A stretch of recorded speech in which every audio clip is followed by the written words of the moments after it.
जम्मू कश्मीर वक्फ board की chairperson doctor Darakhshan राबी 2 रोजा दौरे पर पुंछ पहुंची, जहां उन्होंने भारतीय जनता पार्टी मकामी रहनुमाओं के साथ मिलकर सबसे पहले शहर के मोहल्ला पुरानी पुंछ में वक्फ बोर्ड के दफ्तर का संग बुनियाद रखा और मकामी उलमा और वक्फ से वाबस्ता लोगों से मुलाकात की। इस मौके पर दरख्शान राबी ने इस बात पर सख्त नाराजगी का इजहार किया कि बड़ी तादाद में वक्फ अराजी और कब्रिस्तानों पर लोगों ने कब्जा कर रखा है और वो कहते हैं कि ये जमीनें उनके नाम पर अलॉट की गई हैं। उन्होंने खबरदार किया कि अब वक्फ अराजी पर तजावुजात करने वालों के खिलाफ सख्त कार्रवाई की जाएगी।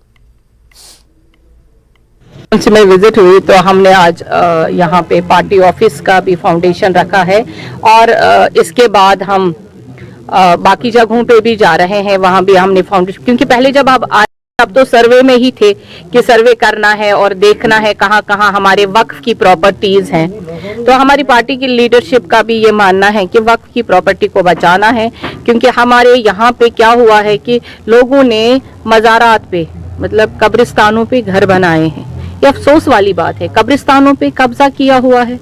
कब्रिस्तानों पे जो लाइव ग्रेव यार्ड्स हैं उस पे कब्जा किया है, जो जमीन है वक्फ की उसको बेच दिया है। ये तो बड़े अफसोस वाली बात है। और जो दुकानात लोगों के पास है उसका किराया नहीं दे रहे हैं। वक्फ कहाँ से अमीर हो जाएगा, कहाँ कब हम माता वैष्णो जी के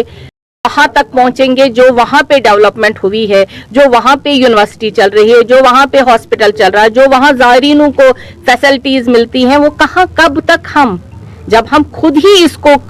खून चूस रहे हैं वक्फ का, तो कब हम वो प्रॉपर्टीज बनाएंगे। लोग ये सोचते ही नहीं है, क्योंकि वक्फ को कोई ग्रांट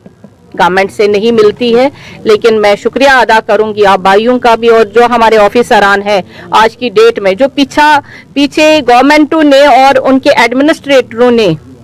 वक्फ की जमीनों को बेचा है, वो भी हमारे पास सारी रिपोर्ट है। अब हम ये सोचते हैं पहले हम कुछ नया करें, तो उनसे भी हम हिसाब लेने के लिए तैयार हैं इंशाअल्लाह रहमान, क्योंकि उन्होंने बहुत गलत किया है, बहुत चीजें उनके खिलाफ हैं, उन्होंने हर एक मरले से पैसा लिया है।